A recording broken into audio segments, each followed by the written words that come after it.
Welcome to Chinese History and Mythology. Hey friends, welcome back to Chinese History and Mythology. Last time, we talked about how after Liu Bei died, Shu Han entered the era when Zhuge Liang truly held power.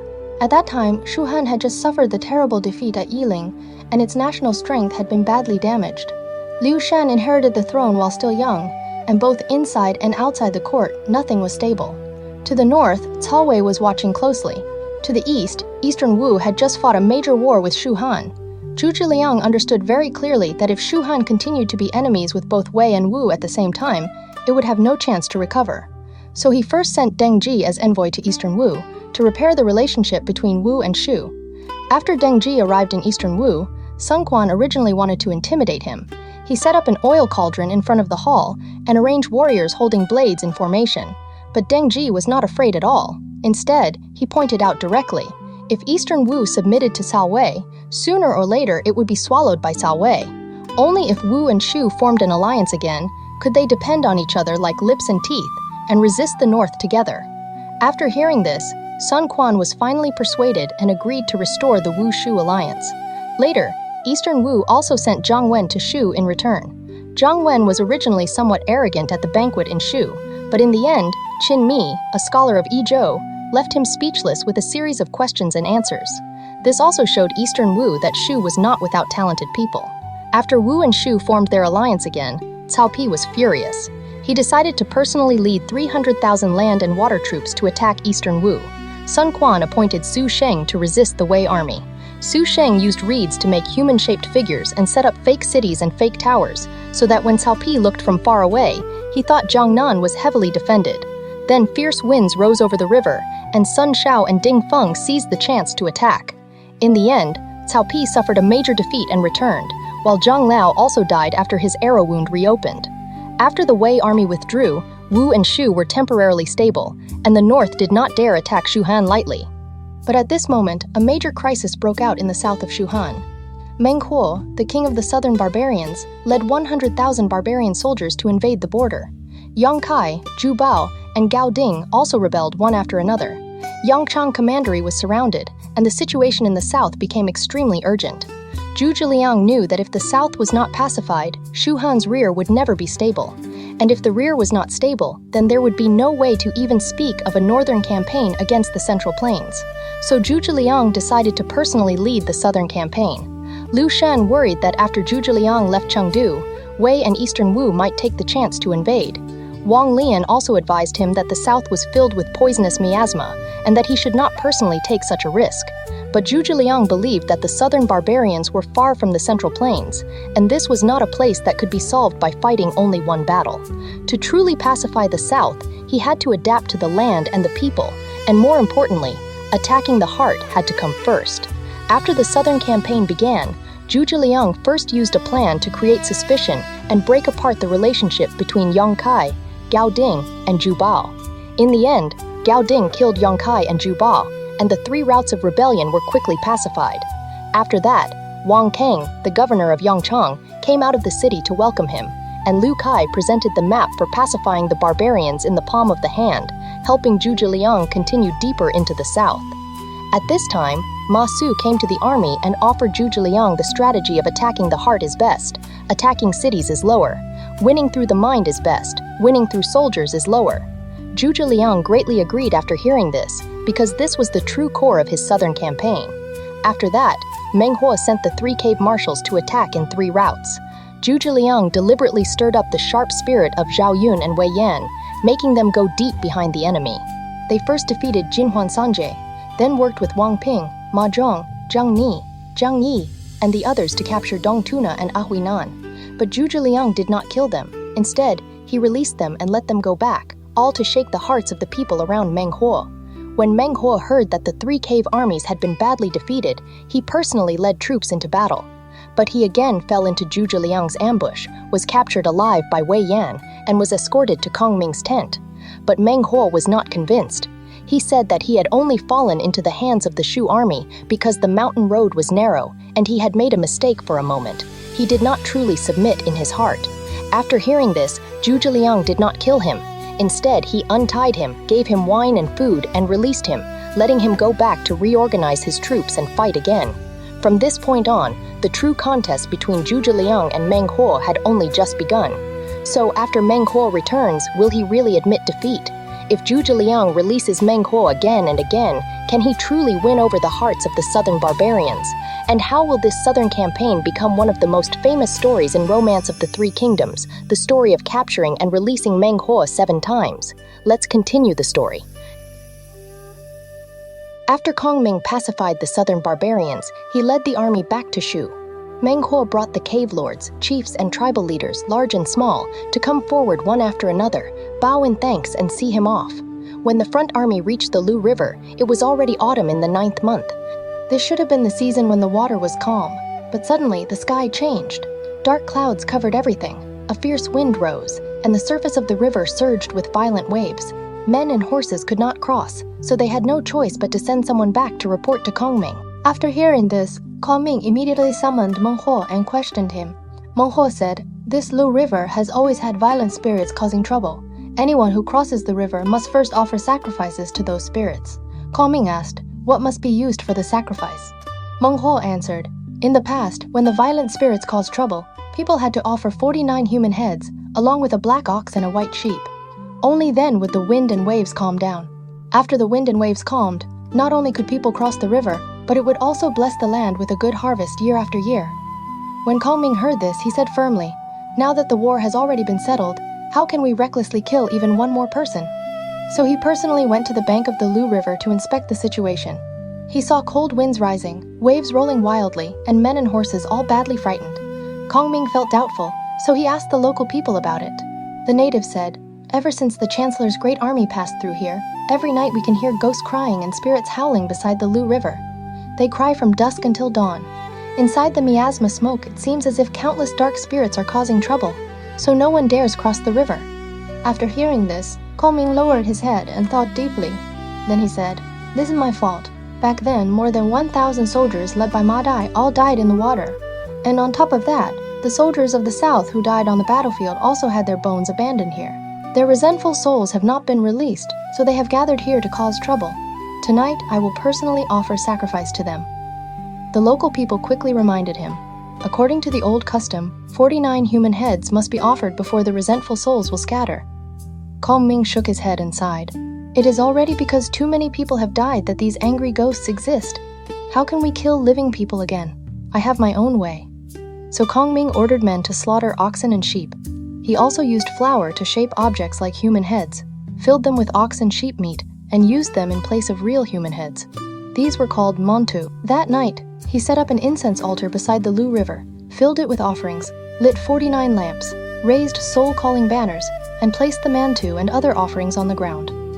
At the third watch, Kongming wore a golden crown and a crane feather cloak, and personally came out to perform the sacrifice. He ordered Dongju to read the sacrificial text, honoring the Shu soldiers who had died in battle, and the dead souls of the south. The meaning of the text was this: the emperor of the Great Han had inherited the rightful line of the Han house. The Southern Barbarians had invaded the border, so the court had no choice but to raise troops and punish them. Now the war was settled, and the great army was about to return in victory. But those soldiers who had died, some by stray arrows and some by blades and swords, had been brave in life and had won honor in death. If their heroic spirits remained, they should follow the banners and return together to their homeland, where they could receive offerings from their families, and no longer be lonely souls in a foreign land. As for the dead souls of the south, they too should return under the rule of the court, peacefully receive sacrifice, and no longer cry out or cause trouble. After the sacrificial text was read, Kongming burst into loud weeping, filled with deep sorrow. His cries shook the three armies. None of the Shu soldiers could hold back their tears, and Meng Huo and the Southerners were also so moved that they wept bitterly. In the clouds of sorrow and mist of resentment, it seemed as if thousands of ghostly figures slowly scattered with the wind. Kongming then ordered the mantu and other offerings to be thrown into the Lu River. Early the next morning, Kongming led the great army to the southern bank of the Lu River. They saw that the clouds had cleared, the mist had scattered, the wind was still, and the waves were calm. At last, the Shu army crossed the river safely. The soldiers and generals beat gongs and drums, sang songs of victory, and marched north in a mighty procession. When the great army reached Yongchang, Kongming left Wang Kang and Liu Kai to guard the four southern commanderies separately. He also instructed Meng Huo to lead his people back to their own lands, govern diligently, love the people, comfort the commoners, and not delay the farming seasons. Meng Huo was deeply grateful.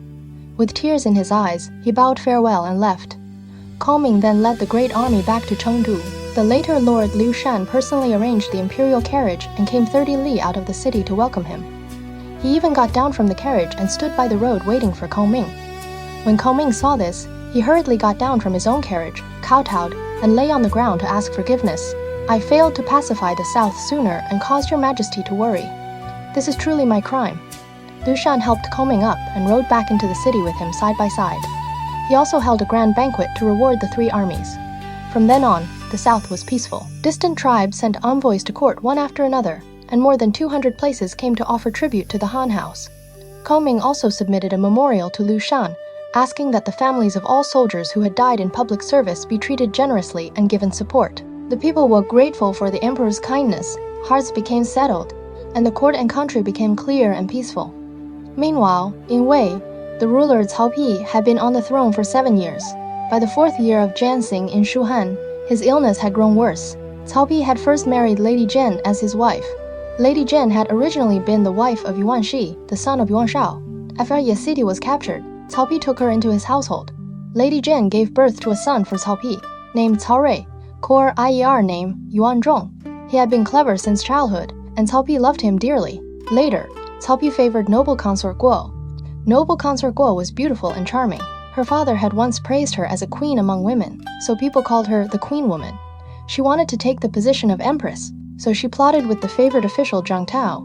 When Cao Pi was ill, Zhang Tao falsely accused Lady Zhen, claiming that a Paulownia wood doll carved with the emperor's birth date and birth hour had been dug up from Lady Zhen's palace, and that it had been used for witchcraft. Cao Pi was furious. He ordered Lady Zhen to die and made noble consort Guo empress. Lady Guo had no son, so she raised Cao Rui under her own name. Although Cao Pi loved Cao Rui, he still did not make him crown prince for a long time. When Cao Rui was 15, he was already very skilled in riding and archery.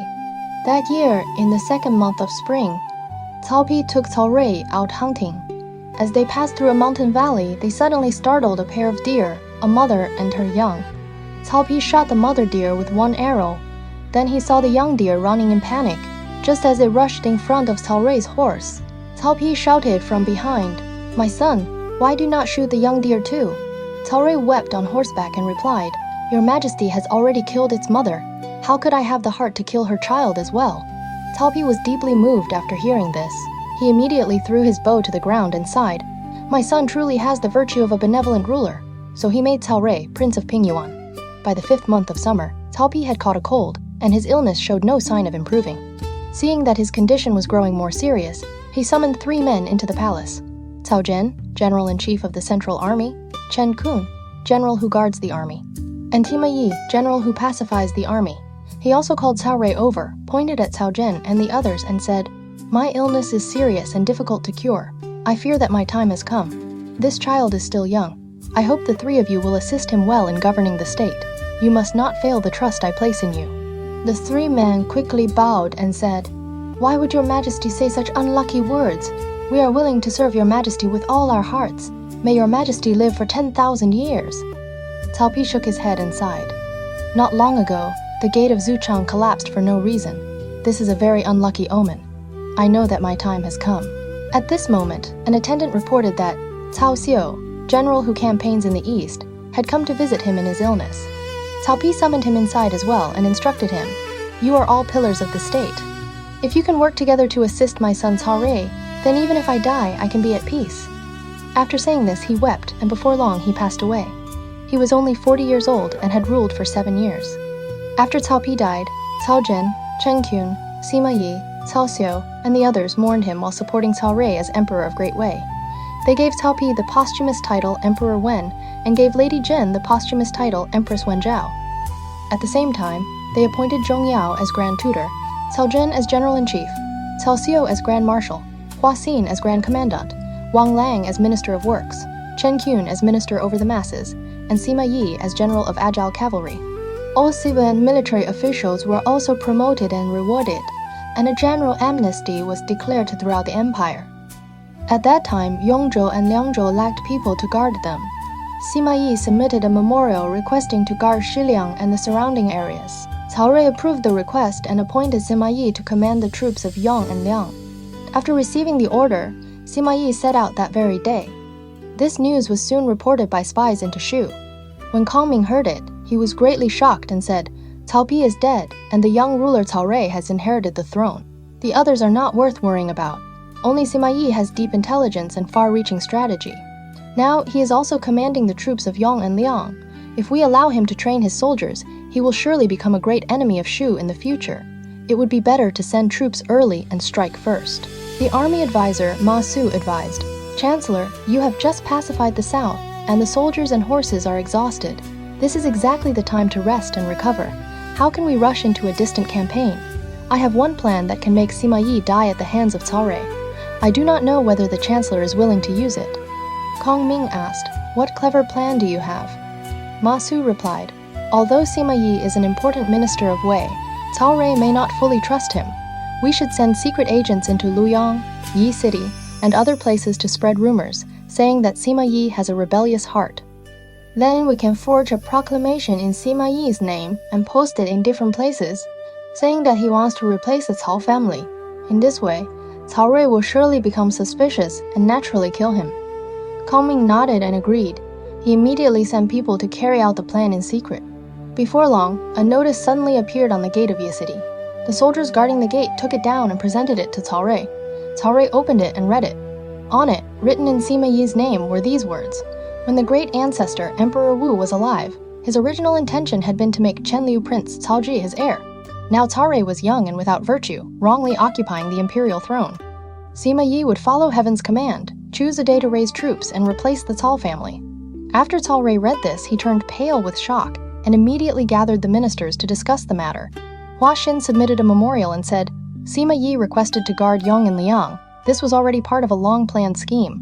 The great ancestor, Emperor Wu, once said that Sima Yi's eyes were like those of an eagle and a wolf, and military power must not be given to him. In time, he would surely become a great danger. Now his rebellious heart has appeared. He should be killed at once." Wang Lan also said, "Sima Yi is full of strategy and knows military methods well. If he is not removed early, he will surely become a disaster for the state in the future." After hearing this, Cao Rui made up his mind and planned to personally lead a campaign against Sima Yi. At this moment, General-in-Chief Cao Zhen stepped forward and advised, "You must not do this. When Emperor Wen entrusted the orphan to us, it was precisely because he trusted Sima Yi's loyalty. Now the truth of this matter is still unclear. If your Majesty sends troops rashly, you may instead force him into rebellion. Perhaps this is a scheme by spies from Shu or Wu, using a plan of division to make our ruler and ministers fall into disorder, so they can take advantage of the opening. Your Majesty, please think carefully." Cao Rui asked, "If Sima Yi truly has rebellious intentions, then what should we do?" Cao Zhen replied, "Your Majesty may follow the old example of Han Gaozu Liu Bang traveling to Yunming, pretending to go on an inspection tour to test his minister. Now you may personally go to Eni. Sima Yi will surely come to welcome you. At that time, observe his expression and behavior. If he truly has strange intentions, it will not be too late to seize him then." Cao Rui thought this made sense, so he ordered Cao Jin to remain and guard the capital. While he personally led 100,000 imperial guards toward Eni, Sima Yi did not know what had happened. He only wanted to take the chance to let the Son of Heaven see the strength of his army, so he organized his troops and led tens of thousands of armored soldiers to welcome the imperial carriage. When the close ministers beside Cao Rui saw Sima Yi coming with soldiers, they hurriedly reported, "Sima Yi is leading more than 100,000 troops, coming with fierce momentum. He is clearly here to resist the imperial carriage. This is a sign of rebellion." Cao Rui was shocked and immediately ordered Cao Xiu to lead troops forward and block him. When Sima Yi saw troops coming, he thought the emperor had arrived, so he quickly dismounted and lay flat on the road to welcome him. Cao Xiu asked, "Zhang Da, you carry the heavy trust of the late emperor's final charge. Why are you plotting rebellion?" When Sima Yi heard this, his face turned as pale as earth, and sweat poured down like rain. He quickly asked what had happened. Cao Xiu then explained everything that had recently taken place in court. Sima Yi suddenly understood. He hurriedly defended himself and said, "This must be a scheme of division by spies from Wu or Shu.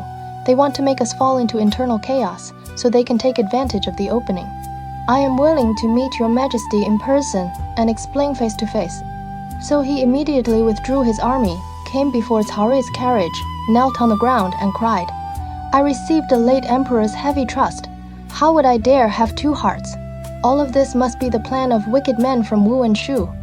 I am willing to lead troops to attack Shu first and then Wu, to repay the kindness of the late emperor and your majesty for recognizing me, and to prove my loyalty." Although Cao Rui heard this, he still had doubts. Hua Xin again advised, military power must not be handed to him again. It would be better to make him retire to the countryside and remove future danger. Cao Rui accepted this advice.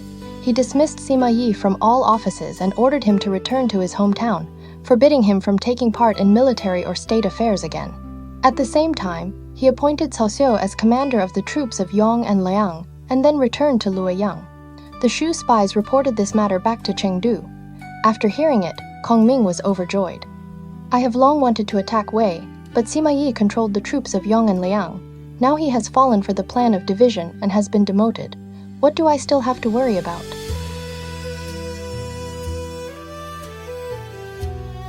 The next day, the later Lord Liu Shan held morning court. Kongming stepped forward and presented a memorial, the memorial on sending out the army. In the memorial, Kongming first said that the late emperor's great cause had not yet been half completed when he passed away midway. Now, the land under heaven was divided into three, and Yizhou was exhausted. This was truly a time of danger for the state, a moment that concerned survival or destruction. But the guards in the palace and the soldiers in the army were all willing to remember the late emperor's kindness and risk their lives for the state. Therefore, Liu Shan should open wide the channels for honest advice, encourage the spirit of loyal ministers, and must not look down on himself. He also advised Liu Shan that the palace and the court were originally one body, and rewards and punishments for merit and wrongdoing should not be handled with selfish favoritism. Guo Yuji, Fei Yi, Dong Yun, and the others were loyal and reliable. Palace affairs, no matter large or small, should all be discussed with them. General Xiang Chong was fair in character and deeply understood military matters, so army affairs should also be handled by listening more to his opinions. Kongming especially reminded Liu Shan, staying close to worthy ministers and keeping petty men away was the reason the Western Han became strong. Staying close to petty men and keeping worthy ministers away was the reason the Eastern Han declined. After that, Kongming recalled that he had once been only a commoner in Nanyang. He had only wanted to preserve his life in a chaotic age, and had never sought fame or rank among the lords. It was Liu Bei who did not look down on his low position, but visited his thatched cottage 3 times and invited him to come out. Because of this, Kongming felt deep gratitude and was willing to run everywhere and serve the late emperor. Later, he received command at a time of defeat and accepted orders in a moment of danger. From then until now, 21 years had already passed. Kongming also said that the late emperor knew he was careful in handling affairs, and so, at the end of his life, he entrusted the great affairs of the state to him. Since receiving that final command, he had worried morning and night, afraid that he would not be able to complete what the late emperor had entrusted to him. Now he had crossed the Lu River in the 5th month and gone deep into barren lands. The south had already been pacified, and the army's weapons and armor were now sufficient. This was exactly the time to lead the army north, pacify the central plains, remove the traitors and wicked men, restore the Han House, and return to the old capital. This was his duty in repaying the late emperor and showing loyalty to his majesty. Finally, Kongming asked Liu Shan to entrust him with the task of attacking Cao Wei and restoring the Han House. If the northern campaign failed, he was willing to accept punishment, so that the spirit of the late emperor in heaven could be comforted. At the same time, he also hoped that the Liu Shan would stay close to worthy men, keep flatterers away, accept loyal advice, and remember the teachings left by the late emperor. At the end of the memorial, he said that he was about to leave on a long campaign, and as he faced this memorial, tears covered his face, and he no longer knew what he was saying. After Liu Shan finished reading the memorial on sending out the army, he was both moved and worried. He said, "Prime Father, not long ago you only just returned from the south. You traveled a long distance, went through so much hardship, and have only been back in Chengdu for a short time. Now you want to send troops on a northern campaign again. This is truly too exhausting." Kongming bowed and replied, "I carry the heavy trust of the late emperor's final charge, and I dare not slacken for even a moment. Now the south has been pacified, and there are no longer worries behind us. If we do not seize this good chance to send troops, punish the traitors, and recover the central plains, Then when are we supposed to wait?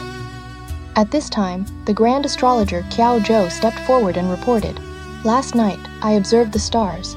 The stars in the north were strong, and their energy was flourishing. Right now is not a good time to send out troops. Chancellor, you have always been skilled in astronomy. Why do you insist on going against heaven?" Kongming calmly replied, "The way of heaven changes constantly. How can we be trapped by it? For now, I will first station the army in Hanzhong, then watch how the situation changes." Qiao Zhou advised him again and again, but Kongming did not listen in the end. So before setting out, Kongming arranged the affairs of the court.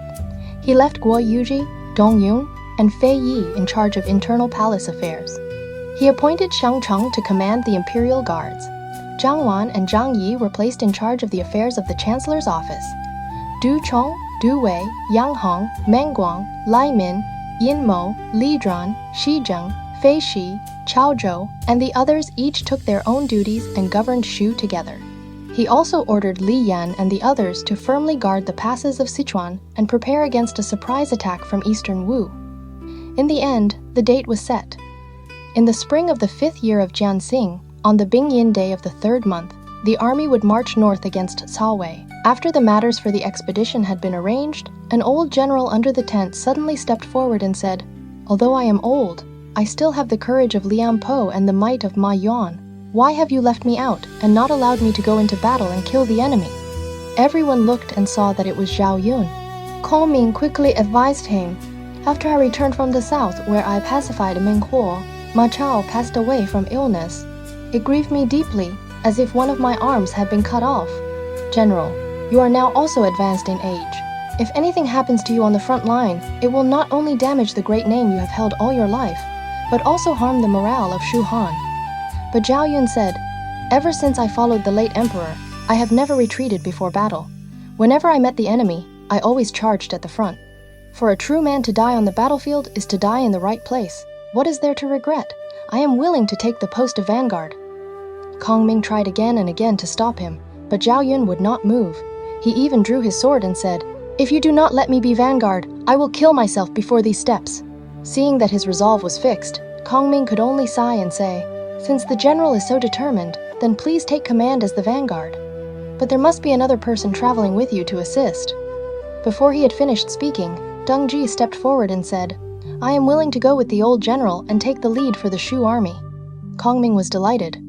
He gave Zhao Yun and Deng Ji 5,000 elite soldiers and 10 deputy generals, appointed them as the front army vanguard, and ordered them to set out first. On the day the army marched, Liu Shen personally led the civil and military officials to see Zhuge Liang off 10 li outside the northern gate. After Kongming took leave of the later lord, banners covered the fields, spears and halberds stood like forests, and the great army advanced in a mighty procession toward Hanzhong.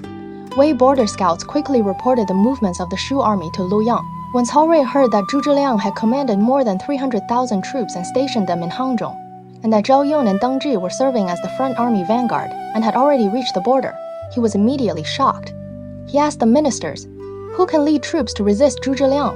At this time, a military officer stepped forward and said, "My father died in Hanzhong, and to this day that great hatred has not been avenged.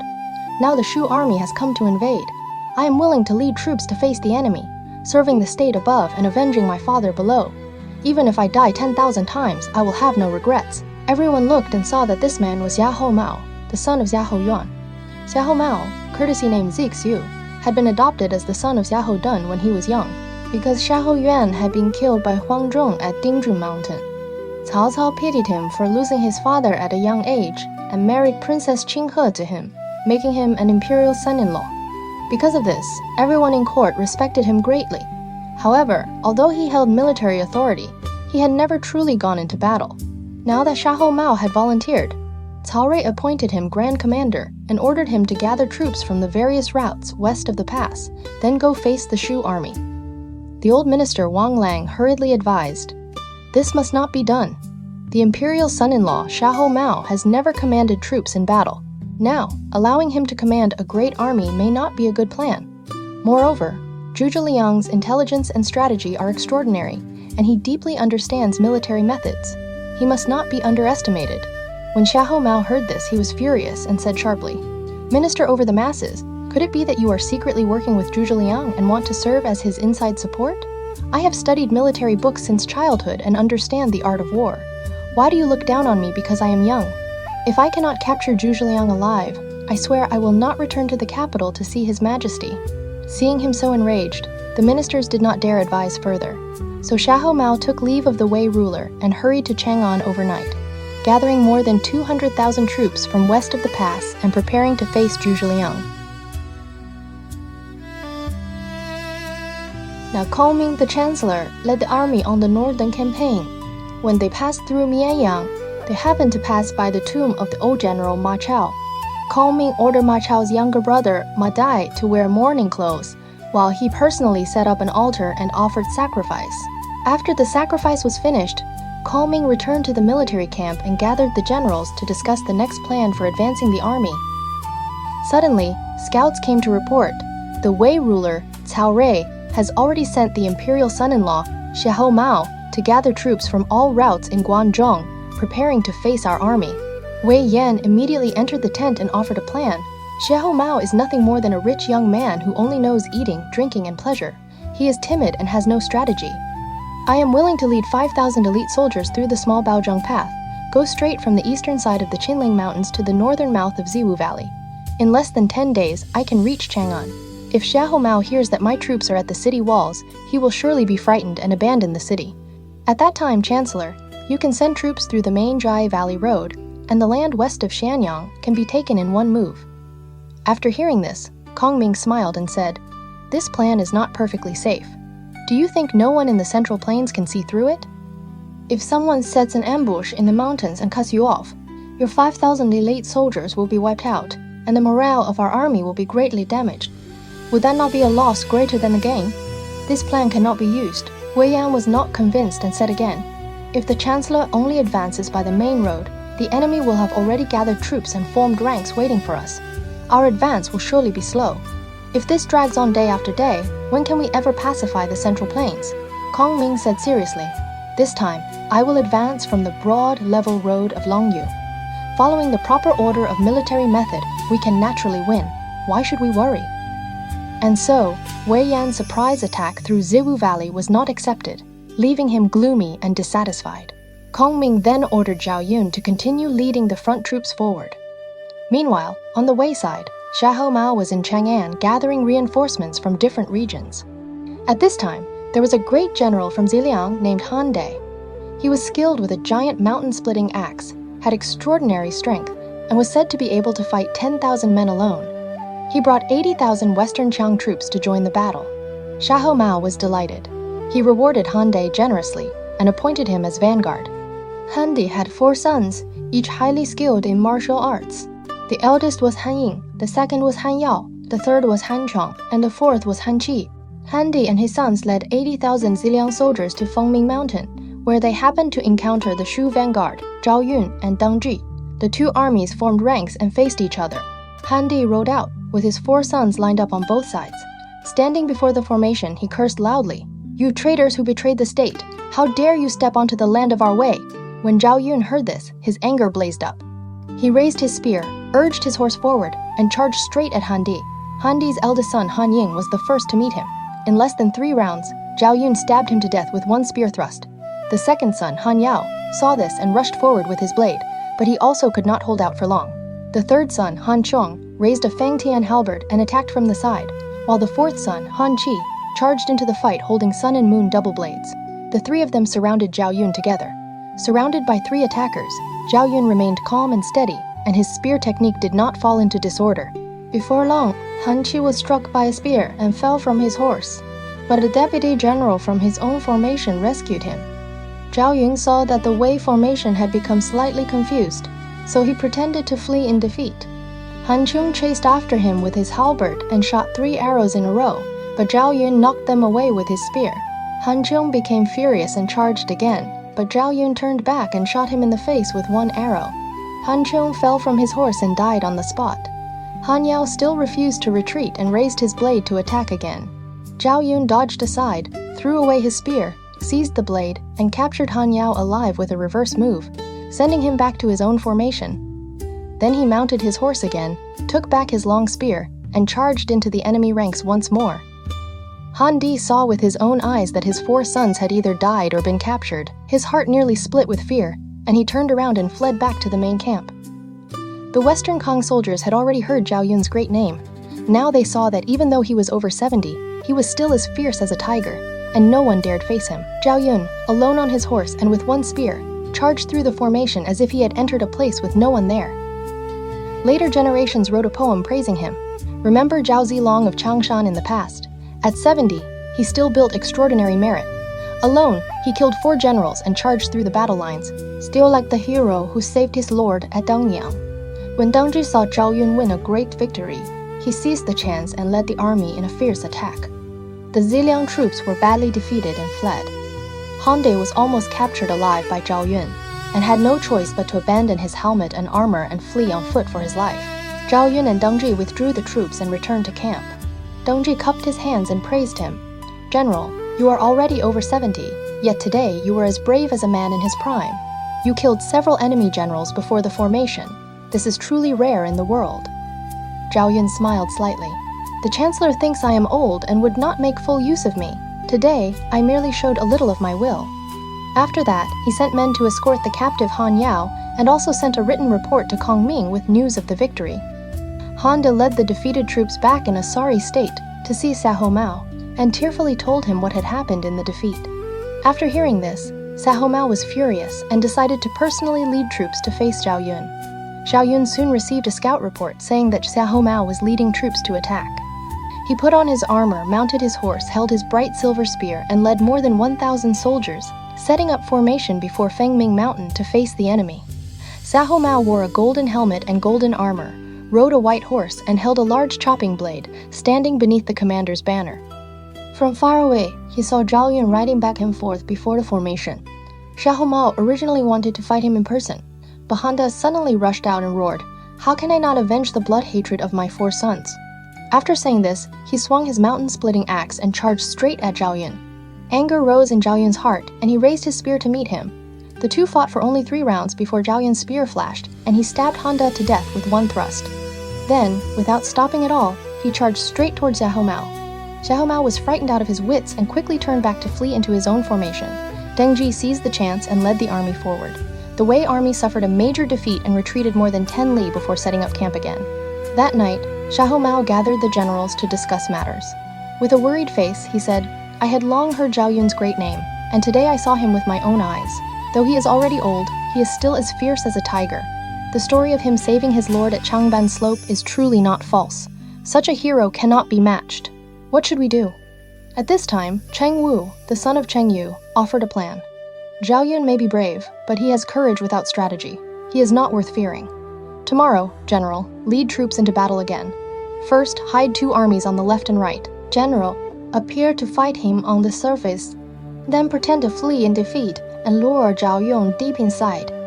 Then climb to high ground and command the troops to surround him from all sides. Zhao Yun will not be able to escape even if he grows wings."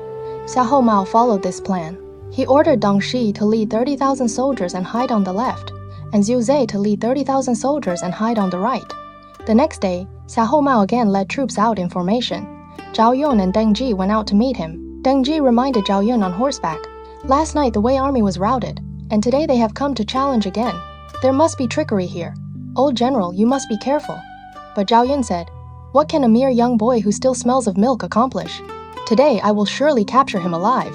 After saying this, Zhao Yun urged his horse and charged out. The Wei general Pan Sui came out to face him, but in less than 3 rounds he fled in defeat. Zhao Yun did not know it was a trick and immediately chased after him. From the Wei formation, 8 more generals rushed out to support them. They deliberately protected Xiahou Mao as he fled first, while the other 8 generals also retreated one after another, luring Zhao Yun deeper. Zhao Yun pursued in victory, and Deng Zhi also led troops to follow. Suddenly, shouts rose from all 4 sides, and the Wei ambush troops rushed out together. Deng Zhi wanted to rescue Zhao Yun, but he was blocked by the 2 armies of Deng Shi and Zhu Ze, and could not break into the encirclement. Zhao Yun was trapped in the center and fought bravely, but more and more Wei soldiers gathered around him, and he had only a little over 1,000 men at his side. When he fought his way to the foot of a slope, he looked up and saw Xiahou Mao standing on the mountain, commanding the 3 armies. Zhao Yun wanted to charge up the mountain, but rolling logs and stones blocked him halfway up. From the Chen hour to the Yu hour, Zhao Yun fought continuously, but he still could not break out. He had no choice but to dismount for a short rest and prepare to fight again once the moon came out. He had just taken off his armor and sat down when the moon rose. Suddenly, firelight shot into the sky on all sides, drums shook the ground, arrows fell like rain, and the Wei soldiers shouted together, "Zhao Yun, surrender quickly!" Zhao Yun hurriedly mounted his horse to face the enemy, but the Wei army closed in from all directions. Crossbow bolts fell as densely as raindrops, and both men and horses could barely move. Zhao Yun looked up to heaven and sighed. "I refuse to accept old age. Today, am I really going to lose my life here?" At this dangerous moment, battle cries suddenly rose from the northeast, and the Wei formation fell into disorder. A force of soldiers charged into the encirclement. The leading general held a Zhang 8 steel-tipped spear, and beneath his horse's neck hung a bloody human head. Zhao Yun looked carefully and saw that it was Zhang Bao. Zhang Bao said, "The chancellor feared that the old general might be in danger, so he specially ordered me to bring 5,000 soldiers to support you.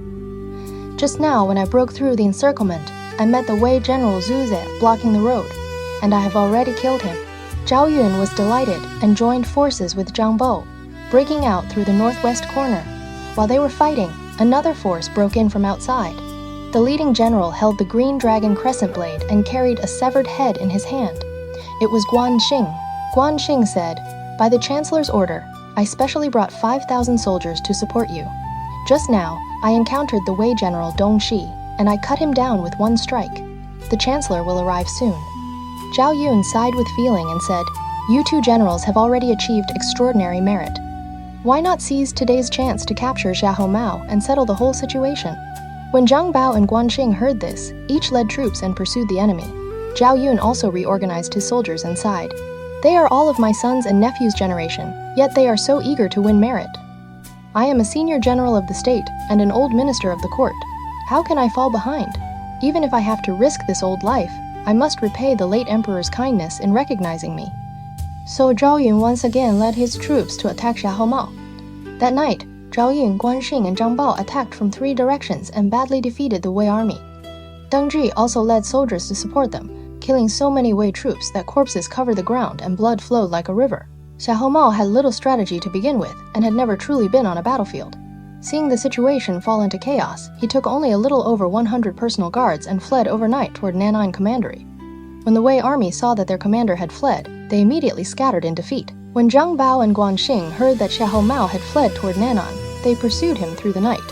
Xiahou Mao escaped into Nan'an City and immediately ordered the gates closed and the defenses strengthened. After Zhang Bao and Guan Xing arrived, they immediately surrounded the city. Zhao Yun arrived soon after and attacked from 3 sides. Before long, Deng Zhi also led troops there, and they joined forces to attack the city. But Nan'an City was strong and solid. Even after attacking for 10 days, they still could not take it. Suddenly, a soldier came to report that the chancellor, Kongming, had arrived. Zhao Yun, Deng Zhi, Guan Xing, Zhang Bao, and the others immediately went to pay respects to Kongming, and reported that Nan'an had not fallen after a long attack. Kongming personally rode in his small carriage around the city to inspect it.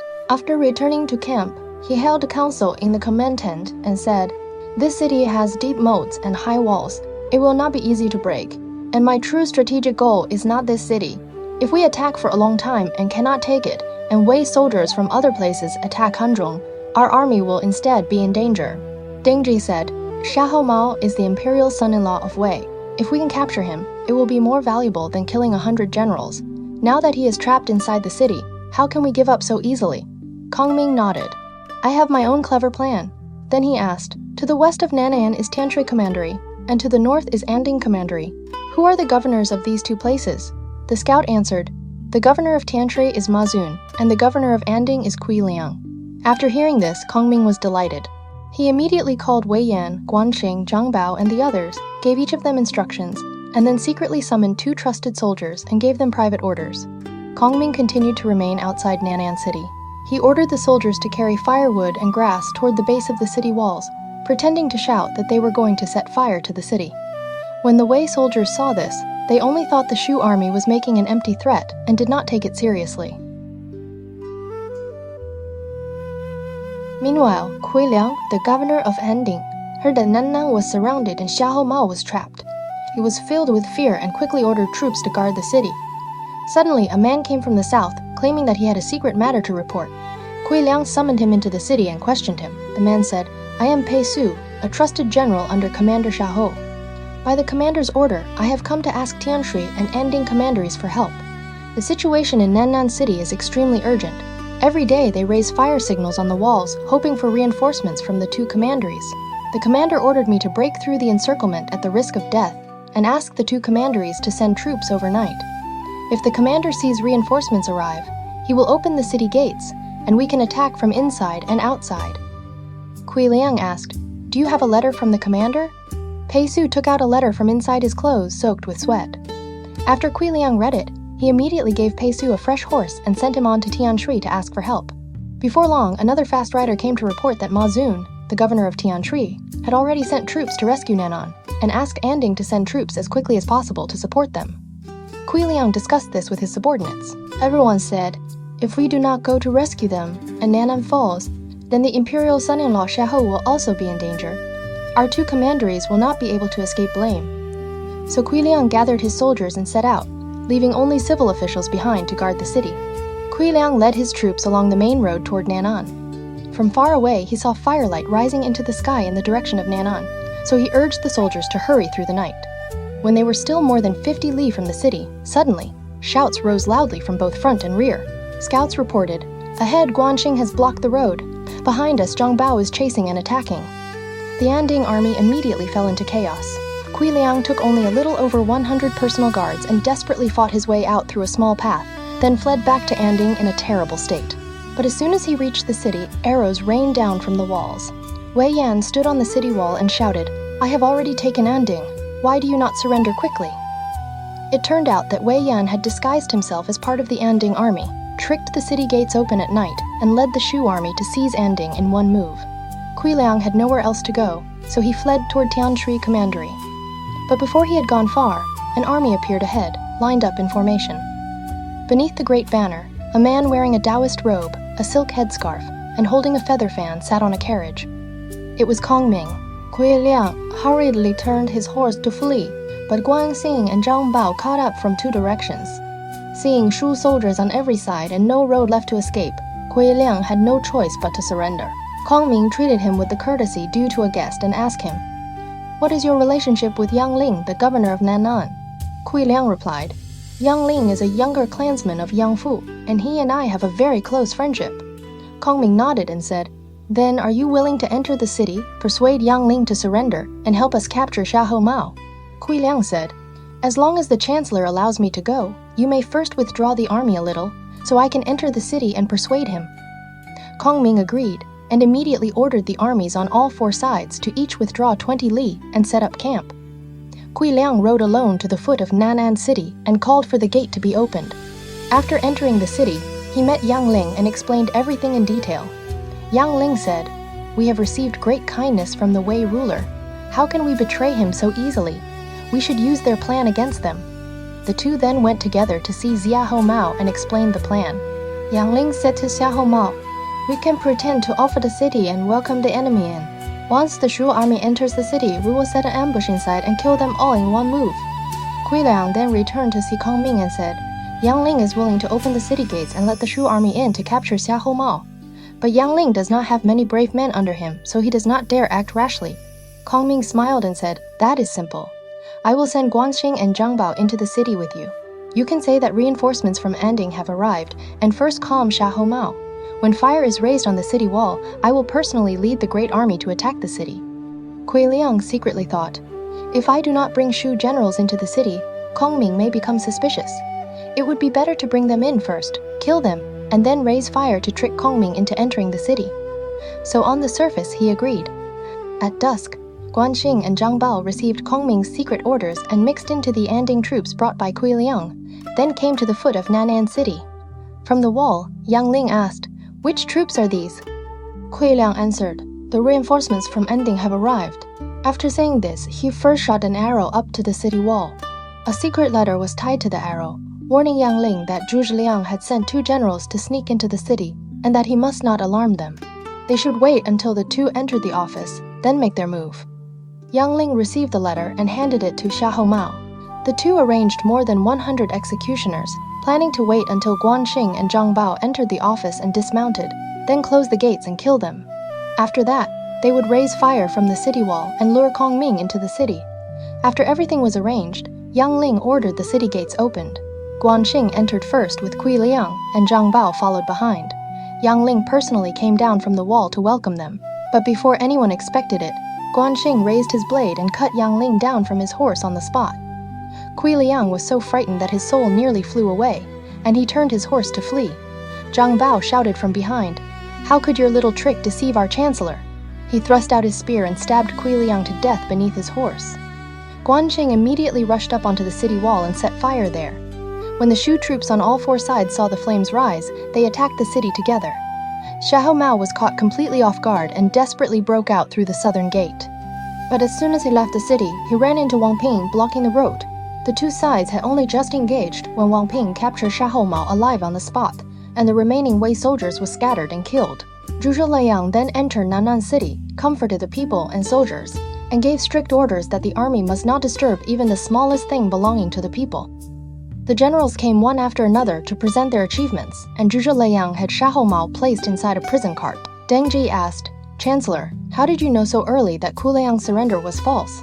Kongming smiled and said, "I saw from the beginning that he was not truly surrendering, so I deliberately let him return to the city. He would certainly tell Xiahou Mao about our arrangements and try to use a counterplan against me. Later, when he agreed so quickly to let me send generals into the city with him, that made him even more suspicious. If he had truly submitted, he would certainly have opposed my sending generals into the city. But he agreed too readily, which meant he wanted to trick Guanxing and Zhang Bao into the city and kill them. I had already secretly instructed the two generals to act according to the situation at the city gate. The city had no defenses prepared, and our army then charged in after them, so naturally we succeeded in one move." After hearing this, all the generals voiced their admiration. Kongming then said, "The man who pretended to be the Wei General Pei Shu was one of my trusted men in disguise. I also sent someone to deceive Tianshui Commandery, and I still do not know the result. Now we can take advantage of this victory and go capture Tianshui." So Kongming left Wu Yi to guard Nan'an, Liu Yan to guard Anding, and also called out Wei Yan's troops, preparing to continue the attack on Tianshui Commandery. Meanwhile, Ma Zun, the governor of Tianshui, heard that Xiahou Mao was trapped in Nan'an and became anxious.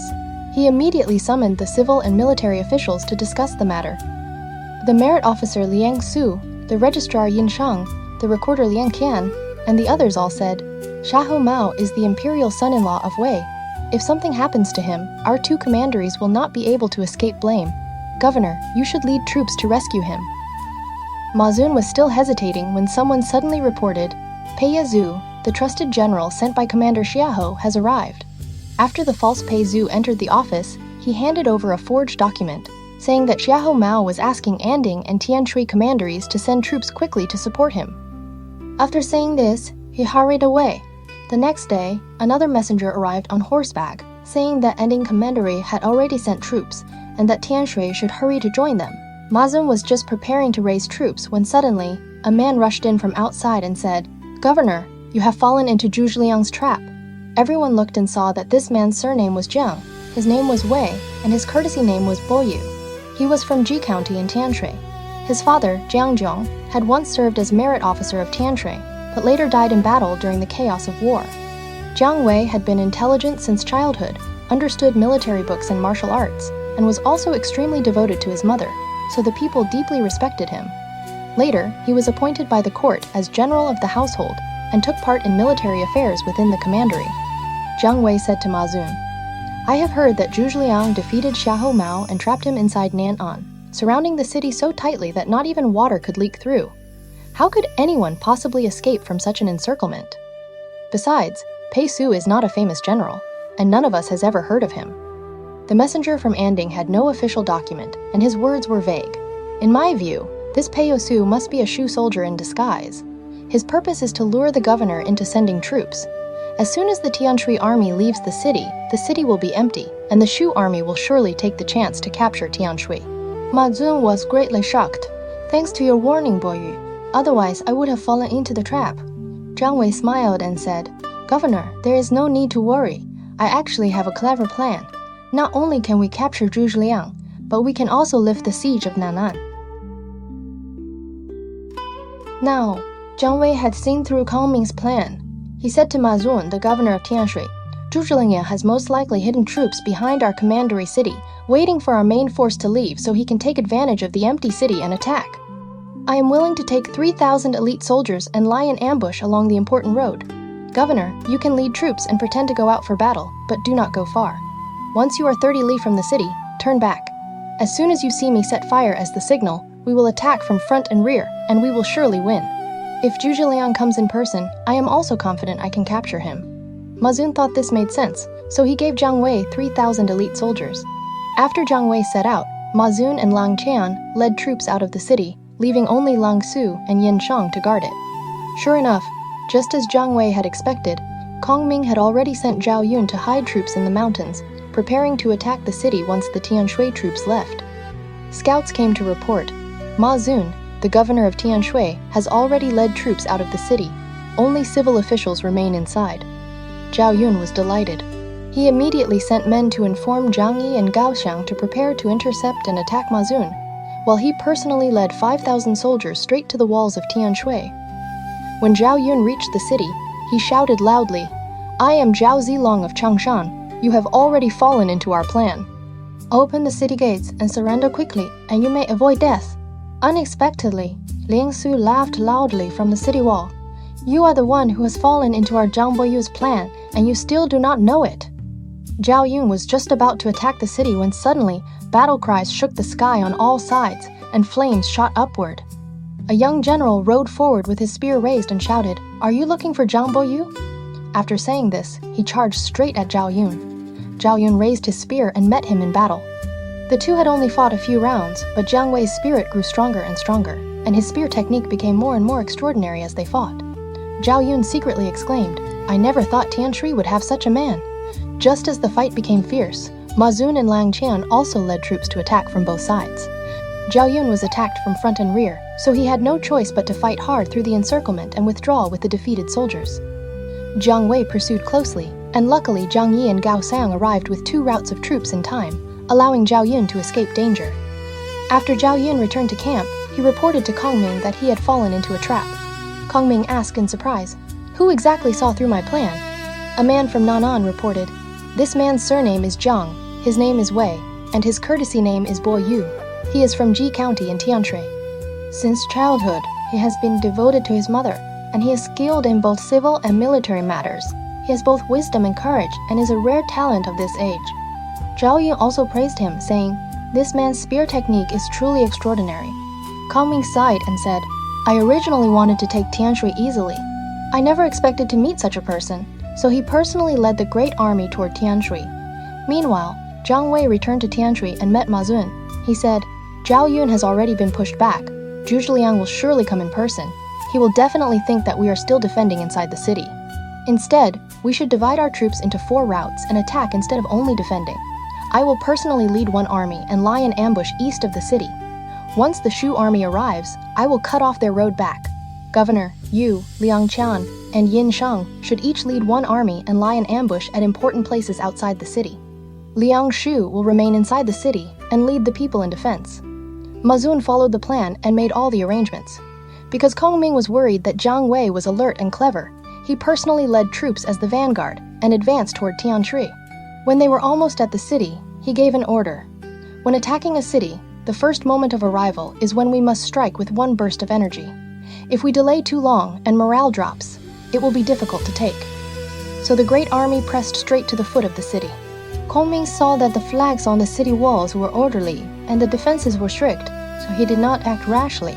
At midnight, suddenly, firelight rose into the sky on all sides, and battle cries shook the ears. No one knew where the soldiers were coming from. The drums on the city walls also thundered at the same time, and the Shu army immediately fell into confusion. Kongming hurriedly mounted his horse, with Guanxing and Zhang Bao protecting him on the left and right, and fought out of the encirclement. Looking back, he saw firelight stretching from the east like a long dragon pressing forward. Kongming ordered Guanxing to go and investigate. Guanxing returned and reported, "It is the army led by Jiang Wei." Kongming sighed and said, "The use of troops is not about numbers, but about arranging them properly. this Jiang Wei truly has the talent of a general. So he withdrew the army back to camp and thought of another plan. Kongming asked the local people, "Where is Jiang Wei's mother now?" Someone answered, "His mother lives in Ji County." Kongming immediately called Wei Yan and instructed him, "Take one army and make a show of force, pretending that you are going to attack Ji County. If Jiang Wei comes to rescue it, simply let him enter the city." Kongming then asked, which nearby place is most important? The local people said, "All the military grain of Tianshui is gathered in Shangui. If Shangui is taken, the grain route will be cut off." Kongming was delighted. He ordered Zhao Yun to lead troops to attack Shangui, while he himself set up camp 30 li from Tianshui. Before long, someone reported to Tianshui Commandery that the Shu army had divided into 3 routes. One army was staying in place, one army was attacking Shangui, and one army was heading straight for Ji City. After Jiang Wei heard this, he was greatly shocked. He tearfully begged Ma Zun, saying, "My mother is in Ji City. If Ji City is lost, I will be an unfilial son. I beg the governor to give me one force so I can go rescue Ji City and protect my old mother." Ma Zun agreed. He sent Jiang Wei with 3,000 soldiers to rescue Ji City, and at the same time ordered Liang Qian to lead 3,000 soldiers to guard Shangui. On the road to Ji City, Jiang Wei encountered Wei Yan blocking his way. The two fought for several rounds, and Wei Yan pretended that he could not win, then turned and fled. Jiang Wei took the chance to enter the city, immediately closed the gates, and held firm. After entering the city and paying respects to his mother, he kept his troops in place and no longer came out to fight. On the other side, Zhao Yun also deliberately let Liang Qian pass, allowing him to enter Shangui City. On Kongming's side, he had the captured Xiahou Mao brought from Nan'an to the front of the tent. Kongming asked him, "Do you fear death?" Xiahou Mao was so frightened that he knelt and begged for mercy. Kongming said, "Now Jiang Wei of Tianshui is guarding Ji City. He has sent word that as long as the imperial son-in-law is still alive, he is willing to surrender. Since that is the case, I will spare your life. Are you willing to go persuade Jiang Wei to surrender?" Xiahou Mao hurriedly said, I am willing. I will certainly do my best to persuade him to surrender." So Kongming prepared clothes and a horse for him, sent no one to follow him, and allowed him to leave the camp on his own. After Xiahou Mao left the military camp, he wanted to find a road to escape, but he did not know the terrain. As he was walking, he met several common people fleeing in panic. He asked, "Who are you?" Those people said, "We are people of Ji County. Jiang Wei has already handed the city over to Shu, saying that he has surrendered to Zhu Zhiliang. The Shu general Wei Yan is also setting fires and looting inside the city. We truly could not stay there, so we had to flee to Shangui." Xiahou Mao was greatly shocked and asked again, "Who is guarding Tianshui City now?" The common people replied, "Governor Ma is still guarding the city." After hearing this, Xiahou Mao immediately hurried toward Tianshui. Along the way, he met many more fleeing people, and all of them said exactly the same thing. Xiahou Mao arrived below Tianshui City and shouted for the gate to be opened. The men on the wall recognized him and hurriedly opened the gate. Ma Zun personally welcomed him. After listening to Xiahou Mao's story and hearing the words of those common people, he was so shocked that he did not know what to do. He sighed and said, "I never thought Jiang Wei would truly surrender to Shu." But Liang Xu was suspicious and said, "Perhaps Jiang Wei is pretending to surrender to Shu. How could it still be false?" While everyone was still hesitating, just after nightfall, Shu soldiers suddenly came to attack the city. In the firelight, they saw a great general riding on horseback with his spear raised, standing below the city and shouting, "Please ask Commander Xiahou to come out and speak." Xiahou Mao and Ma Zun climbed onto the city wall to look. They saw Jiang Wei, looking powerful and majestic. He shouted angrily, "I have already surrendered to Shu Han. Why have you gone back on your word?" Xiahou Mao shouted, "You received kindness and support from Wei. Why have you betrayed us? When was there ever such an agreement?" That Jiang Wei answered, "You personally wrote a letter asking me to surrender. Now that you have escaped, you are instead trapping me in unrighteousness. I am already a general of Shu Han now. How could I ever return to Wei?" After saying this, he ordered the troops to attack the city, and they did not withdraw until dawn. In truth, this Jiang Wei was a soldier with a similar appearance whom Kongming had found and sent to disguise himself under cover of night. With the firelight on the city walls in confusion, no one could clearly see whether he was real or false, so Ma Zun, Xiahou Mao, and the others believed it was true. Before long, Kongming personally led troops to attack Ji City. Inside the city, grain and supplies were running short, and even feeding the soldiers had become a problem. Jiang Wei stood on the city tower and saw the Shu army using carts to continuously send grain into Wei Yan's camp. He thought, this is a good chance to seize grain. So Jiang Wei led 3,000 soldiers out of the city to seize the grain. As soon as the Shu soldiers saw him coming, they immediately abandoned the grain carts and fled in every direction. Jiang Wei seized the grain and was just about to escort it back into the city when suddenly, a Shu force charged out ahead. The leader was Zhang Yi. Not long after the two began fighting, Wang Ping also attacked from the other side, trapping Jiang Wei in the middle. Jiang Wei fought with all his strength, but in the end, he was outnumbered and had no choice but to break out and flee. Yet when he hurried back to Ji City, Shu banners were already flying from the city wall. It turned out that while he was out of the city, Wei Yan had already captured Ji City. Jiang Wei had no choice but to fight desperately through and flee toward Tianshui. Only a dozen or so riders remained at his side, but halfway there, he encountered Zhang Bao blocking the road. After a bloody fight, only Jiang Wei himself remained, with one horse and one spear, fleeing in a miserable state to the foot of Tianshui city. Jiang Wei shouted for the gate to be opened. When the soldiers on the wall saw that it was Jiang Wei, they hurriedly reported to Ma Zun. Ma Zun was greatly alarmed and said, "This must be Jiang Wei coming to trick us into opening the gate." So he ordered 10,000 arrows to be fired at once. Jiang Wei looked back and saw that the Shu army had already caught up. He could only turn his horse and flee toward Shangui. When he reached the foot of Shangui city, Liang Qiang saw him coming and cursed loudly, "You traitor who betrayed the state! You still dare come here to trick me into opening the gate. I already know you have surrendered to Shu." After saying this, he also ordered the soldiers to fire arrows down wildly. Jiang Wei had no way to explain. He looked up to heaven and cried bitterly. In the end, he could only leave in pain and flee alone toward Chang'an. Before he had gone far, sudden battle cries rose from the forest ahead, and several thousand Shu soldiers rushed out. The leader was Guanxing. Jiang Wei and his horse were both exhausted, and he could not resist, so he had no choice but to turn and flee. Just as he turned around a hillside, a small carriage slowly appeared. The man on the carriage wore a silk headscarf, a crane feather cloak, and held a feather fan. It was Kongming. Kongming said to Jiang Wei, "Boyu, why do you still refuse to surrender?" With Kongming in front and Guanxing behind him, Jiang Wei had no road left. He thought deeply for a long time, then finally dismounted, knelt on the ground, and surrendered. Kongming quickly got down from the carriage and helped Jiang Wei up. Holding his hand tightly, he said, "Ever since I came out of the mountains, I have always been searching for a worthy talent who can inherit what I have learned, but I have never met the right person. Today, meeting Boyu, my wish is finally fulfilled." Jiang Wei was deeply moved after hearing this and immediately bowed in thanks. Kongming brought Jiang Wei back to camp and held council in the command tent to discuss how to take Tianshui and Shangui. Jiang Wei said, "Yin Shang and Liang Su inside Tianshui city are both old friends of mine. I can write 2 secret letters and shoot them into the city to stir up internal chaos. Then the city can be taken easily." Kongming agreed. Jiang Wei wrote the secret letters, tied them to arrows, came below Tianshui city, and shot the letters into the city. The soldiers inside the city picked them up and sent them to Ma Zun. After Ma Zun read them, he was greatly shocked and immediately discussed the matter with Xiahou Mao. "Liang Su and Yin Shang are colluding with Jiang Wei. I fear they are planning to work with the enemy from inside and outside. We must make a decision early," Xiahou Mao said, "then simply kill them first." When Yin Shang learned of this, he quickly said to Liang Shi, "We might as well take this chance to open the city gates and surrender to the Shu army, so we may still be used in the future." That night, Xiahou Mao sent people several times to invite Liang Shi and Yin Shang to come discuss matters. The two saw that the situation was dangerous, so they put on armor, mounted their horses, held weapons, and led their personal guards to open the city gates, welcoming the Shu army into the city. Xiahou Mao and Ma Zun were shocked. They took only a few hundred men and fled out through the western gate, going to join the Chang people in Hu City. The next day, Liang Su and Yin Shang personally came out of the city to welcome Kongming. After Kongming settled the people inside the city, he asked them whether there was a way to take Shangui.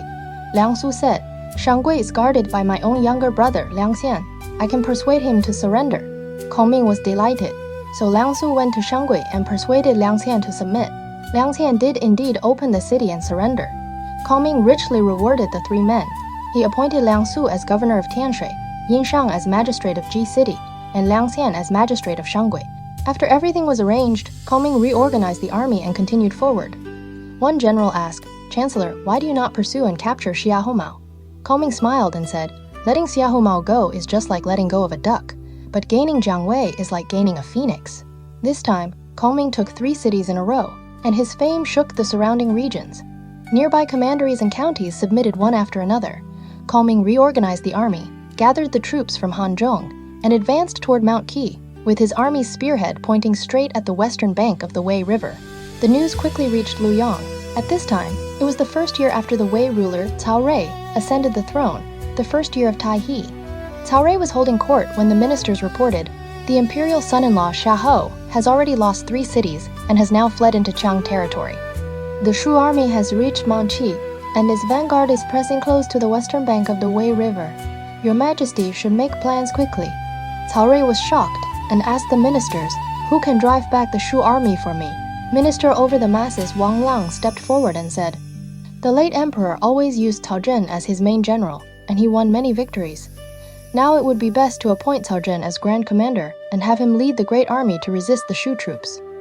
Cao Rui accepted this advice and summoned Cao Zhen. He said, the late emperor entrusted me to you. Now the Shu army has invaded the central plains. How can you stand by and do nothing? Cao Zhen declined and said, my ability is shallow.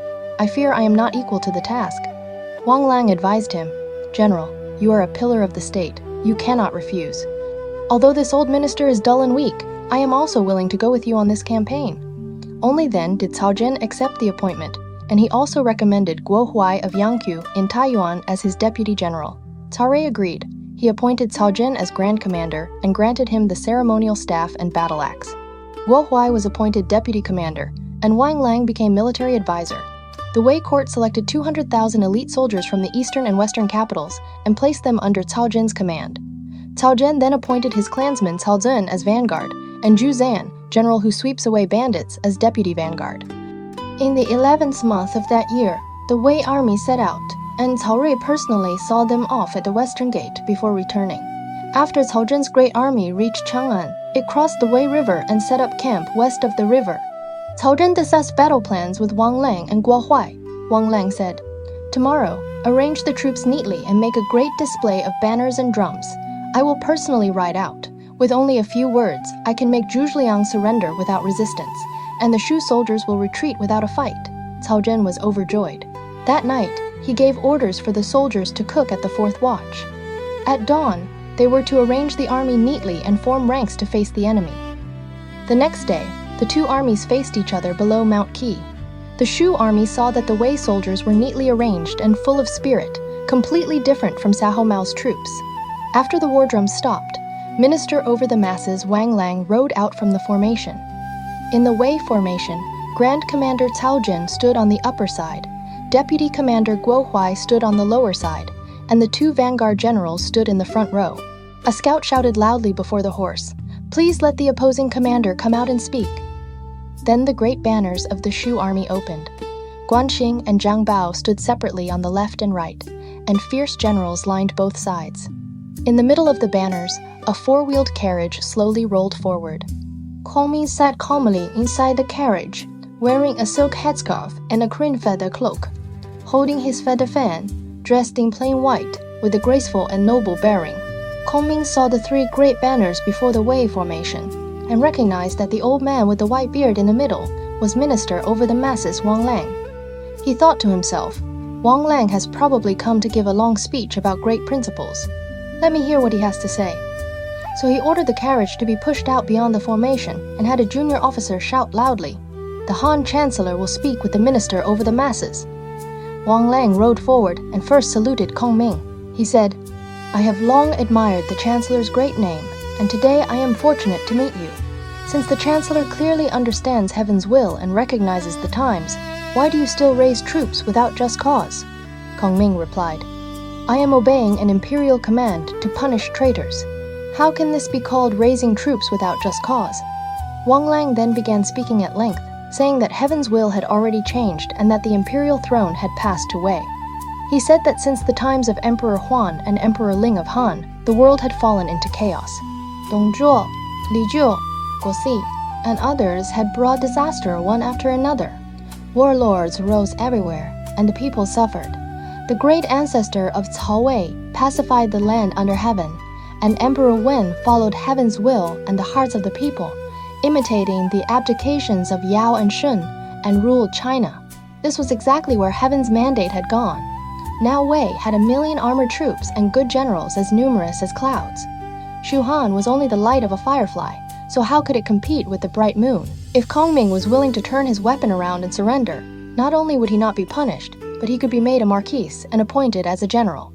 After Kongming heard this, he could not help raising his head and laughing loudly. He said, "I originally thought Minister Wang was an old and important minister of the Han court, and would surely have some high argument. I never expected you to say such shallow words." "All soldiers, listen clearly," Kongming said. "Since the times of Emperor Huan and Emperor Ling, the Han house declined. Eunuchs threw the government into disorder, and the world fell into chaos. This was precisely because the court was filled with men who held high positions but did nothing. Wicked men controlled the government, slaves held power, and that was what turned the state into ruins and pushed the people into fire and water.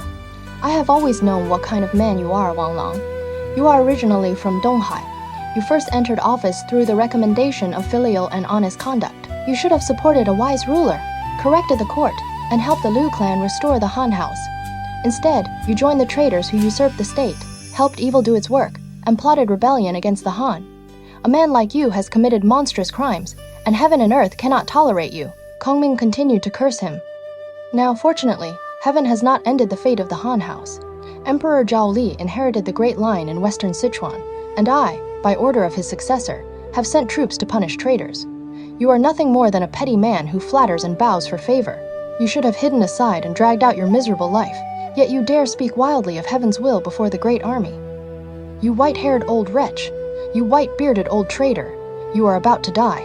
When you reach the underworld, what face will you have to meet the emperors of the Han dynasty? Old traitor, withdraw quickly. Go back and tell those rebels to fight Zhuge Liang and decide victory or defeat." After Wang Lang heard this, his chest heaved violently with anger. He gave one furious shout, then crashed down from his horse and died. Later generations wrote a poem praising Kongming. His army marched west from Qin. His great talent could rival 10,000 men. With only a few words from his tongue, he cursed an old traitor to death. Kongming pointed his feather fan at Cao Zhen and said, "I will not press you today. Go back first and reorganize your troops. Tomorrow we will fight a proper battle." After saying this, he turned his carriage back into the formation, and both sides withdrew their troops. On the Wei side, Cao Zhen placed Wang Lang's body in a coffin and sent it back to Chang'an for burial. Deputy Commander Guo Huai advised, "Zhuge Liang will assume that we must handle Minister Wang's funeral. Tonight, he will surely take the chance to raid our camp. We can divide our troops into 4 routes in advance. 2 routes will go around through the mountain paths and take the chance to attack the Shu camp. The other 2 routes will lie in ambush on the left and right of our own camp. If the Shu army comes to attack, we will strike them from both sides." Cao Zhen was delighted. He immediately ordered the vanguard, Cao Zun and Zhuzan, to each take 10,000 soldiers and go by small paths behind Mount Qi to lie in ambush. If the Shu army came to attack the Wei camp, they would take the chance to raid the Shu camp. If the Shu army did not move, they would return by the original road. After that, Cao Zhen and Guo Huai each led troops and lay in ambush outside the camp. Inside the camp, they piled up empty firewood and grass, leaving only a small number of men pretending to guard it. If the Shu soldiers came, they would set fire as the signal. Meanwhile, on the Shu side, after Kongming returned to camp, he summoned Zhao Yun and Wei Yan and said, "Each of you will take your own troops and go raid the Wei camp." Wei Yan worried and said, "Cao Zhen leads in military methods deeply. He will certainly guess that we will use the funeral to raid his camp. How could he not prepare against it?" Kongming smiled and said, "I want him to know that I will raid the camp. In this way, he will certainly hide troops behind Mount Qi, preparing to attack our main camp after we send out our army. You two will pretend to raid the camp. Go along the rear road at the foot of the mountain and set up camp from far away. Wait for the Wei troops to attack our camp. When you see fire rise as the signal, divide your troops into 2 routes. Wen Cheng will guard the mountain pass, and Zilong will lead troops back to attack. Let the Wei soldiers pass on the road first, then pursue them from behind. They will surely end up killing one another." Zhao Yun and Wei Yan accepted the order and left. Kongming then called Guanxing and Zhang Bao. "Each of you will lead 1 army and lie in ambush along the important roads of Mount Qi. After the Wei soldiers pass, follow their old route and attack the Wei camp in return." The 2 accepted the order and set out.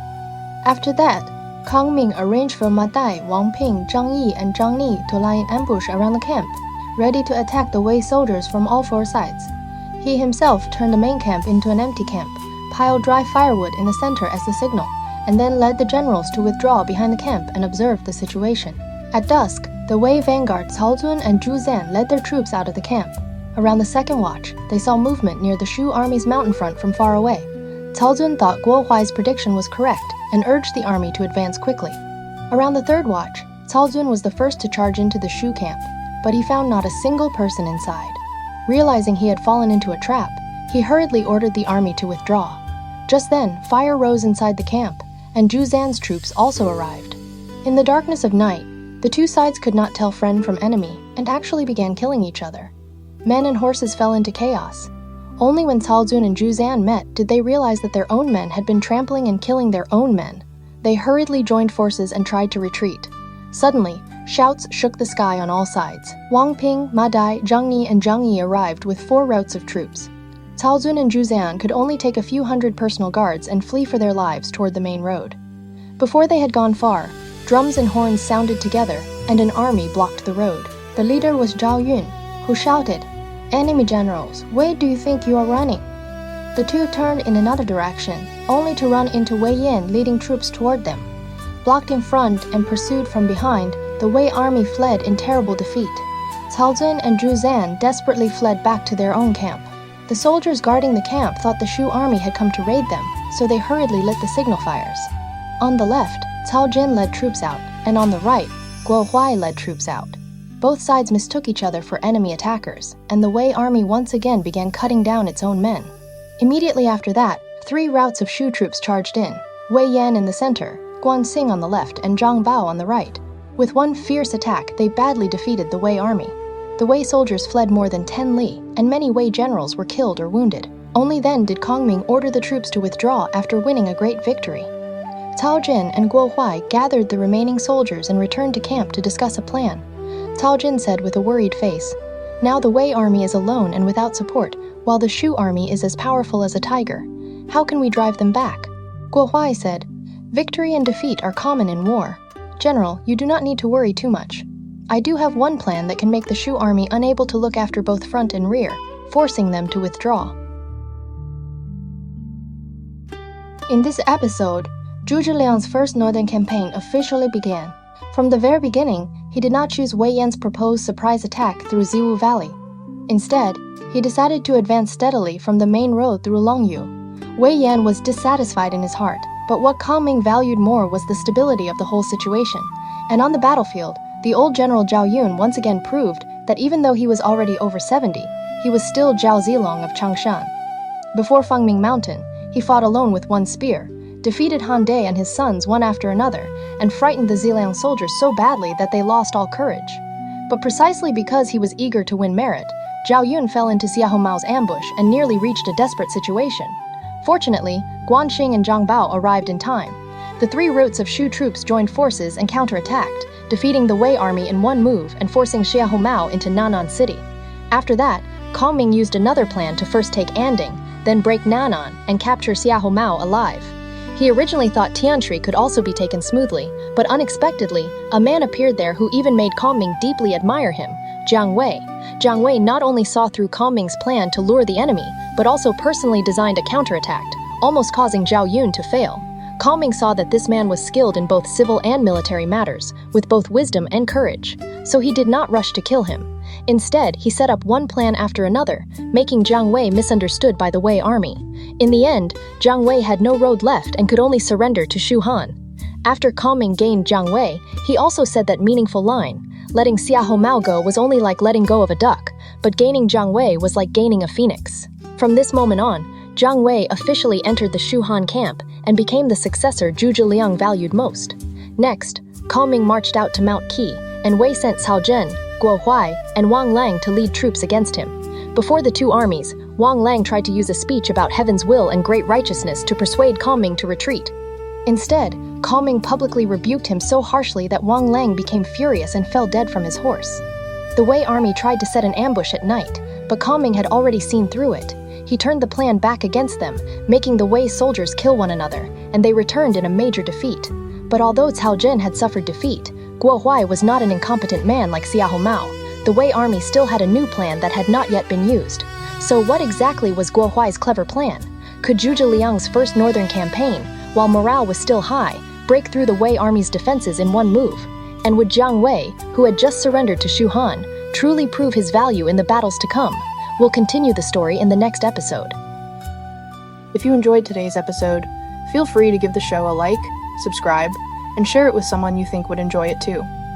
Thank you for spending this time with me. I will see you in the next episode.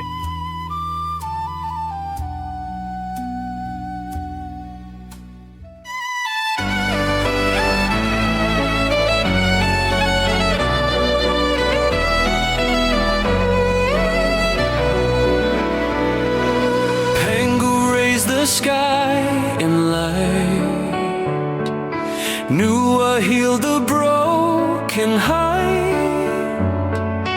Fuxi traced the world's design. Every age leaves stories bright. Yaya dynasty shaped bronze. Shang dynasty cast oracle bones. Thou dynasty built right. Qin dynasty forged the great walls. Han dynasty opened Silk Road winds. Three Kingdoms dynasty turned war to tales. Qin dynasty led ink and mountains bloom. Sui dynasty carved the Grand Canal. Tang dynasty crowned the world with art. Song dynasty raised learning's flame. Yun dynasty swept the northern plains. Ming dynasty strengthened walls again. Qing dynasty closed an ancient end.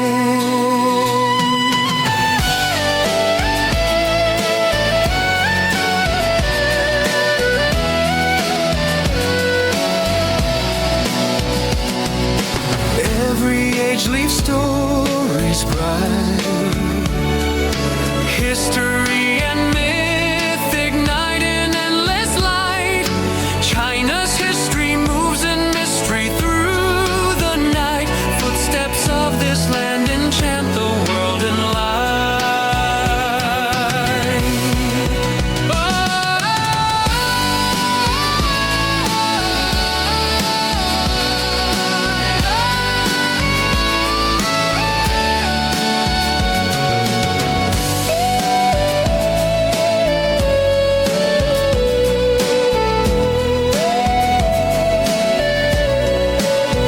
Han dynasty opened Silk Road winds.